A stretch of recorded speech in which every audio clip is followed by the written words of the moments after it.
ನನ್ನೆಲ್ಲ ಪುಸ್ತಕ ಪ್ರೇಮಿಗಳಿಗೆ ನಮಸ್ಕಾರಗಳು. ಪ್ರತಿ ಸಾರಿ ನಾನೊಂದೊಂದು ಪುಸ್ತಕವನ್ನ ನಿಮಗೆ ವಿವರಣೆ ಕೊಡ್ತೀನಿ ಅಂತ ಹೇಳಿದ್ದೆ. ಹಾಗೆ ಇವತ್ತು ನಾನು ತಂದಿರತಕ್ಕಂಥ ಒಂದು ಪುಸ್ತಕ ಗೃಹಭಂಗ. ಈ ಗೃಹಭಂಗ ಎಂಬತಕ್ಕಂಥದ್ದು ಎಸ್.ಎಲ್. ಭೈರಪ್ಪ ಅವರು ಎಲ್ಲರಿಗೂ ಚಿರಪರಿಚಿತ ಆಗಿರ್ತಕ್ಕಂತಹ ಒಬ್ಬರು ಲೇಖಕರು ಈ ಗೃಹಭಂಗ ಪುಸ್ತಕವನ್ನು ರಚಿಸಿದ್ದಾರೆ. ಇದರ ಬಗ್ಗೆ ಹೇಳಬೇಕು ಅಂದ್ರೆ ನಾನು ಓದಿ ನನ್ನ ಬದುಕಲ್ಲಿ ಒಂದಷ್ಟು ಬದಲಾವಣೆಗಳಾಗಿದೆ. ಅದು ಹೇಗಾಯ್ತು ಅದೇನು ಅಂತ ನನಗೆ ಗೊತ್ತಿಲ್ಲ.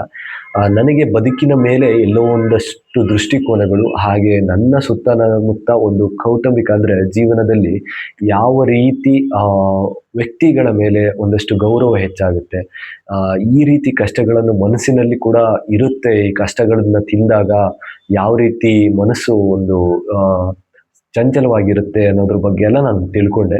ಈ ಪುಸ್ತಕ ಪರ್ಸ್ನಲಿ ನನಗೆ ತುಂಬಾ ಅಂದ್ರೆ ತುಂಬಾ ಇಷ್ಟವಾಗಿರ್ತಕ್ಕಂಥ ಒಂದು ಪುಸ್ತಕ ಇದು. ಮತ್ತೆ ಶಿವರಾಮ್ ಕಾರಂತರವರ ಆ ಮರಳಿ ಮಣ್ಣಿಗೆ ಅಂತ ಒಂದು ಪುಸ್ತಕ ಇದೆ. ಆ ಪುಸ್ತಕ ಇದು ಎರಡು ಒಂದೇ ರೀತಿ ಸ್ವಲ್ಪ ಆದ್ರೆ ಇವೆರಡು ಪುಸ್ತಕಗಳು ನನ್ನ ಮೇಲೆ ತುಂಬಾ ಪ್ರಭಾವವನ್ನು ಬೀರಿದೆ. ಈ ಪುಸ್ತಕ ಗೃಹಭಂಗ ಎಂಬತಕ್ಕಂಥದ್ದು ಇದೊಂದು ಕೌಟುಂಬಿಕ ಜೀವನದ ಪುಸ್ತಕ. ಸಾಮಾನ್ಯವಾಗಿ ಊರು ಹಾಗೂ ಮನೆ ಮತ್ತು ಕುಟುಂಬಗಳ ನಡುವೆ ನಡೀತಕ್ಕಂಥ ಒಂದು ಸಾಮಾನ್ಯ ಕತೆ.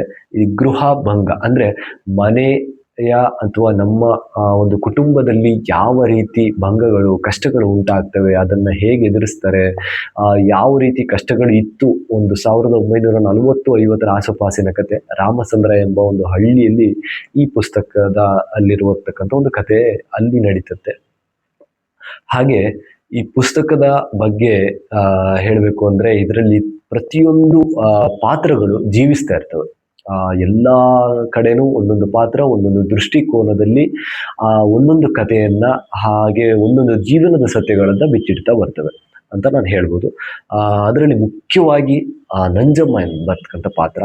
ಈ ಪಾತ್ರ ಯಾವ ರೀತಿ ಅಂದ್ರೆ ಒಂದು ಹೆಣ್ಣು ಮಗು ಎಷ್ಟು ಕಷ್ಟಪಡ್ತಾಳೆ, ಅವಳ ಜೀವನದಲ್ಲಿ ಯಾವ ರೀತಿ ಬದಲಾವಣೆಗಳಾಗ್ತವೆ, ಅವಳು ಎಷ್ಟು ಕಷ್ಟಪಡ್ತಾಳೆ ಅಂದ್ರೆ ಪಾತ್ರದಲ್ಲಿ 2 ಮಕ್ಕಳನ್ನ ಕಳ್ಕೊತಾರೆ, ತನ್ನ ಗಂಡ ಸೋಂಬೇರಿ, ಮತ್ತೊಬ್ಬ ಮಗು ಇರ್ತಾರೆ, ಮತ್ತೆ ಅದು ಮದುವೆಗೆ ಬಂದಿರತಕ್ಕಂಥ ಒಂದು ಮಗಳನ್ನ ಕಳ್ಕೊತಾರೆ.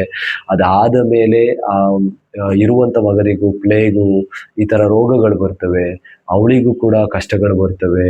ಆಮೇಲೆ ಗಂಡ ದುಡ್ಡುಗಳನ್ನ ಇಡದಕ್ಕೆ ಬರ್ತಿರ್ಲಿಲ್ಲ, ಗಂಡ ಒಬ್ಬ ಶಾನುಭೋಗ ಕೆಲಸವನ್ನ ಮಾಡಿರ್ತಾ ಇರ್ತಾರೆ, ಆ ಹೊರೆಯನ್ನು ಕೂಡ ಇವ್ರ ಮೇಲೆ ಹೊರಿಸಿರ್ತಾರೆ.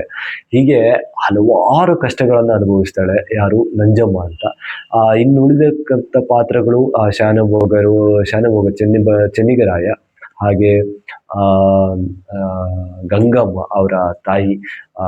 ಅವರು ನಂಜಮ್ಮನಿಗೆ ಹೆಚ್ಚು ತೊಂದರೆಯನ್ನು ಕೊಡ್ತಾರೆ. ಅದಾದ ನಂತರ ಮನೆಯನ್ನು ಬಿಟ್ಟು ಬೇರೆ ಮನೆಗೆ ಬರ್ತಾರೆ ನಂಜಮ್ಮ.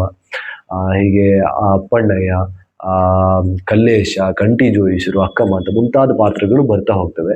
ಆದ್ರೆ ಇದರಲ್ಲಿ ನಂಜಮ್ಮ ಅನ್ನೋ ಪಾತ್ರ ಸಂಪೂರ್ಣ ಪುಸ್ತಕದಲ್ಲಿ ಜೀವಿಸಿರ್ತಕ್ಕಂಥ ಒಂದು ಪಾತ್ರವಾಗಿದೆ.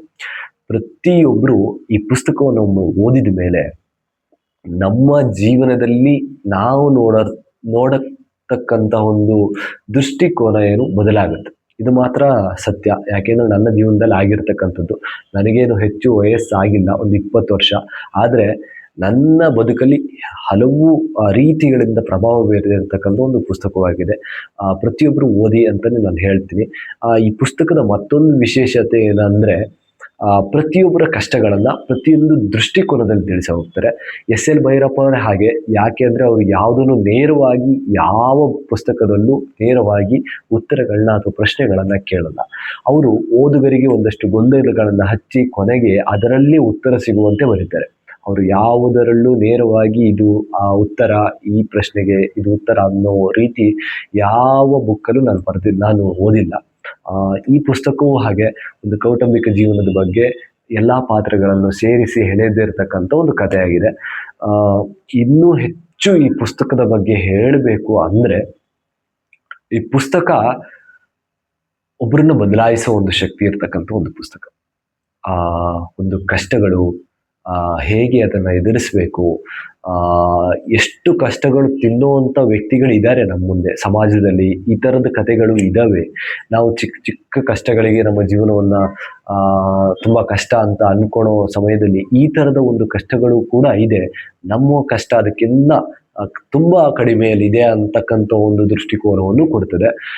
ಹೀಗೆ ಇದರಲ್ಲಿ ಕಥೆಯ ಪ್ರಕಾರ ಹೇಳಬೇಕಂದ್ರೆ ನಂಜಮ್ಮ ಅವರೊಂದು ಶ್ರೀಮಂತ ಮನೆಯಲ್ಲಿ ಹುಟ್ಟಿರ್ತಕ್ಕಂಥ ಹೆಣ್ಣು. ಅವಳು ಶಾನುಭೋಗರು ಅಂತ ಹೇಳಿ ಒಬ್ರು ನಮ್ಮ ಮದುವೆ ಆಗ್ತಾರೆ, ಶಾನುಭೋಗ ಚೆನ್ನಿಗರಾಯರನ್ನ. ಆದರೆ ಅವರು ತುಂಬ ಸೋಂಬೇರಿಯಾಗಿರ್ತಾರೆ. ಅತ್ತೆ ತುಂಬ ಕಿರುಕುಳ ಕೊಡ್ತಾರೆ. ಇದರೆಲ್ಲ ನಡುವೆ ಮತ್ತೆ ಮಕ್ಕಳಾಗ್ತಾರೆ. ಮಕ್ಕಳಲ್ಲಿ 3 ಜನ ಮಕ್ಕಳಲ್ಲಿ 2 ಪ್ಲೇಗು ಈ ಥರ ರೋಗಗಳಿಗೆ ತುತ್ತಾಗಿ ಸತ್ತೋಗ್ತಾರೆ. ಒಬ್ಬರು ಮದುವೆ ಆಗೋಕ್ಕೆ ವಯಸ್ಸಿಗೆ ಬಂದಿರತಕ್ಕಂಥ ಹೆಣ್ಣು ಕೂಡ ತೀರೋಗ್ತಾರೆ. ಅದಾದಮೇಲೆ ಉಳಿದಿರ್ತಕ್ಕಂಥ ಒಬ್ಬ ಮಗನಿಗೆ ಕೂಡ ಪ್ಲೇಗು ಈ ಥರ ರೋಗಗಳು ಬರ್ತವೆ. ಇದೆಲ್ಲ ಕಂಠಿ ಜೋಯಿಸ್ರು ಅಂತಕ್ಕಂಥ ಒಬ್ಬ ಗಟ್ಟಿಯಾದ ತಂದೆ, ಅವ್ರ ಬಗ್ಗೆ ಕೂಡ ಉತ್ತಮವಾಗಿ ಒಂದು ಪಾಂಡಿತ್ಯ ತಿಳಿದಿರತಕ್ಕಂಥ ವ್ಯಕ್ತಿ. ಅವರು ತಂದೆ ಮನೆಗೂ ವಾಪಸ್ ಹೋಗದೆ ಇಲ್ಲೇ ಅದನ್ನೆಲ್ಲ ಸಂದರ್ಭಗಳನ್ನು ಎದುರಿಸಿರ್ತಕ್ಕಂಥ ಒಂದು ಕಥೆ ಇದು. ಇದರಲ್ಲಿ ಮುಖ್ಯ ಪಾತ್ರ ನಂಜಮ್ಮದೇ ಇದೆ. ಪ್ರತಿಯೊಬ್ಬರು ಓದಲೇಬೇಕು. ಮುಂದಿನ ಪುಸ್ತಕದ ವಿವರಣೆಗಾಗಿ ಕಾಯ್ತಾ ಇರಿ. ಧನ್ಯವಾದಗಳು.